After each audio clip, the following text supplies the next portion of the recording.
What is good, everybody? It is your boy Pat the Designer back at it again. And I am here today to talk about why Mark Jackson won't be hired as the head coach of the Chicago Bulls. On one, on two, on three. Stop it! Do not do him like that! Mercy! Did you not get the memo? All right, so before I get to the video, if this is your first time to the channel, please like the video, please subscribe to the page, because we do talk Chicago sports weekly, and we don't want you to miss a thing, so make sure that you hit that bell. Now, yesterday my video was about 5 head coaches that I believe that the Chicago Bulls should hire. If you want to check that out, click the link up here. And in the comments and in the poll we put up on the Windy City of the Breeze YouTube page, everybody kept saying Mark Jackson. Get me Mark Jackson. I want Mark Jackson. Why isn't Mark Jackson being looked at? Why didn't you say Mark Jackson? And I'll tell you why. When I look at Mark Jackson as a head coach, I think that, as Andre Iguodala said in an interview with the Breakfast Club, he's the ultimate players coach. You know what I mean? He's going to do what he can to get you your money. He's going to send you out there to do one thing that's going to get you paid. He actually said that he got a lot of people paid who shouldn't have gotten paid. There's a few things with the whole Mark Jackson being fired situation, being how I feel blackballed from the league, that just don't sit right with me. And it's not all on the ownership. You know, there's parts of it that are on Mark Jackson. And there was really just 2 things that stood out to me when I was doing my research for this video. The 2 things are that he was so unable to get along with anybody in the front office or ownership, especially. Like, if you're gonna pick a beef, don't pick your beef with ownership. And that he was too unwilling to change. Now, Joe Lacob, who's majority owner of the Golden State Warriors, pretty much the owner, is on record saying that he basically offered Mark the world, basically told him, here's my wallet, go get the best assistant coaches that you can find, the best in the business. Go do whatever you have to do. I want a championship team. Go get the assistant coach, the best assistant coaches, the best training staff, whatever you need that you can find. And Mark Jackson basically told him, I got it. I don't need your money. I don't need your help. I got what I got, and this is what we're rolling with. Now, that is an interesting point of view to me, because everybody should always be trying to get better. And I don't want the mentality of stagnant. I don't want the mentality of, well, we've gotten to the second round and we've lost in the second round twice, but what I have is good enough. I feel like the Bulls have had that before, you know what I'm saying? They've had those coaches where it's like, no, I know what I'm doing. I don't need you in the business. Allow me to coach, you get me players to coach. And that doesn't really work in the NBA. That's not a relationship that breeds success. The other thing that Lacob stated in that interview was that basically he couldn't get along with anybody in the office. Like, anybody other than the players, they didn't vibe together. Here's a quote from that interview. He basically said, he did a great job and I'll always compliment him for that, but you can't have 200 people in an organization not like you.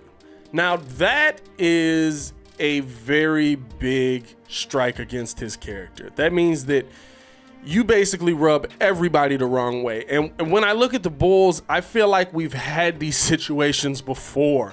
And with this new rebuild, I don't want that kind of energy in the building. I don't want that kind of negative energy coming along with the coach, because that's what starts things going on a down path. And I think that the next coach the Bulls hire should be the best candidate for the job for the next 10 to 15 years, not for the next 3 to 4 years. Now, I know most people are going to look at it and be like, listen, front office relationships, whatever, you got to work it out.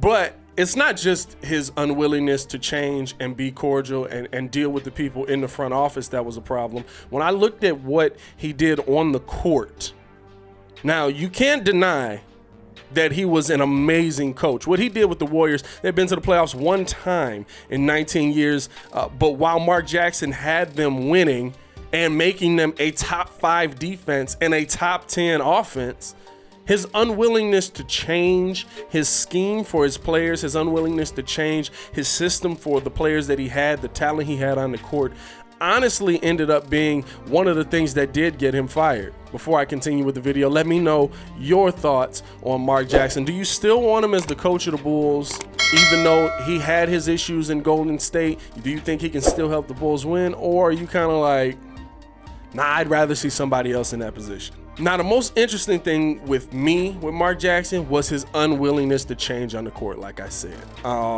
He refused to put in offensive sets that fit his players. Now, were they winning? Were they able to compete with the sets that they had? Absolutely. They had a 51-win season his last year there. So clearly they were able to play that system. But was it a style of basketball that bred championships? And that's where I think the differences come in, where you start to see the differences in the Mark Jackson era of Golden State and the Steve Kerr era of Golden State.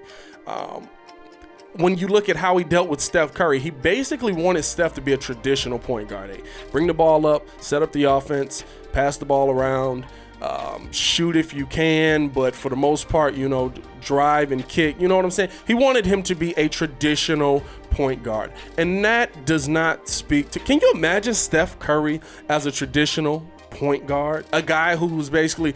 under him, he basically averaged about 5 3-pointers a game. Now, I'm not that good with the math, so I could be off a little bit, but he basically averaged about 5 3-point attempts a game. To kind of get the contrast between it, you know what I'm saying? Under Steve Kerr, he's averaged closer to 10 3-pointers a game, almost double the amount of 3-pointers, and it was a very ISO-heavy offense, so it doesn't speak to Steph's success. We know Steph, listen, he's an excellent ball handler. He can break his man down if he needs to, but where's Steph's success come from? Coming off of those screens and pulling up. In Mark Jackson's offense, it was very ISO heavy, which a lot of players, even Harrison Barnes, is like, that's not the kind of player that I was. That wasn't going to breed to my success in the NBA. Which is even more hilarious because I feel like he went to Dallas and became very ISO heavy. And when you look at his stubbornness when it came to fitting things for his players, it almost cost Draymond Green his position in the league, his ability to be in the league. He drafts Draymond Green and makes him a 3. Makes him a small forward. Draymond Green is a small forward. Even in his younger days, you could look at him and tell he was not a small forward. Draymond actually did an interview with The Athletic, and in that interview, he stated that Jackson wanted him to be a 3, but also that he basically was a spot-up shooter at the small forward position. Like, it was just spot-up threes all day, and Draymond shot, I think, 20% his first year, 33% his second year. So none of it is speaking to the player that Draymond is. You know what I'm saying? He's not a spot-up shooter. We know Draymond is more of a 4 who can handle the ball and play excellent defense. And it wasn't until Steve Kerr came in and it was like, nah, this guy's a 4, that all of a sudden Draymond becomes a household name. So I don't want y'all to think that I'm saying that Mark Jackson doesn't have an ability to coach. What I'm saying is that he looked at players on the team that he drafted, on the team that he built, and he was unwilling to change things with them. He was unwilling to change his scheme so that it fit to the players that he currently had. Steph isn't an ISO point guard. He's better coming off of the screens. Draymond Green isn't a 3. He was unwilling to fit his system to the players he had. And I think that if he comes into the Chicago Bulls, what's to say he doesn't do that same thing as well? When you look at Mark Jackson, he is an excellent head coach, but we already have a head coach who's unwilling to change his system and his scheme because he thinks that it works. And he thinks that Larry Markkinen should be a spot-up 3-point shooter. He thinks that Zach LaVine shouldn't take mid-range jumpers. He thinks that Kobe White shouldn't be handling the ball. And those are the things that when I look at Mark Jackson, I'm like, we already have this. Now, Mark Jackson did it on a much more successful level, and I think that Mark Jackson is a much more successful coach. And I'm not even saying that I don't think that Mark Jackson wouldn't get the Bulls some more wins and develop this Bulls team. But I want a coach who is going to move not just back into the playoffs, but into championship basketball. And honestly, with a lot of what I saw, I don't think that the Warriors ever would have won as many championships as they did. Now, they might end up getting one, but I don't know if they go on the run that they did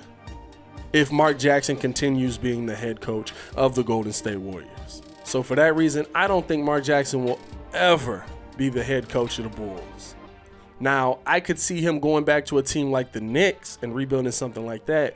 But when it comes to the Bulls, I feel like a lot of the issues that Jackson had with ownership, had with front office management, the Bulls aren't going to want to bring that in a restructure. And listen, when you step out against ownership, when you speak against ownership, when you go against ownership, that's the mafia. So if you mess with one of the owners, honestly, you mess with all of them as a collective. So I fully believe that the owners all got together and were basically like, we're not going to give this guy another shot to mess up our organization after hearing the stories from Joe Lacob. But anyway, let me know in the comments below how you feel. Do you think that Mark Jackson should be the head coach of the Chicago Bulls? Or are you like me and think we've seen these issues before, let's not bring them back into the building? Let me know in the comments below. I'm going to be down there discussing and debating with all of you. I am going to get up out of here. It is your boy Pat, the designer, back at it again. And if you want to continue watching the content, click the video links here. Y'all stay safe out there, Chicago. Peace.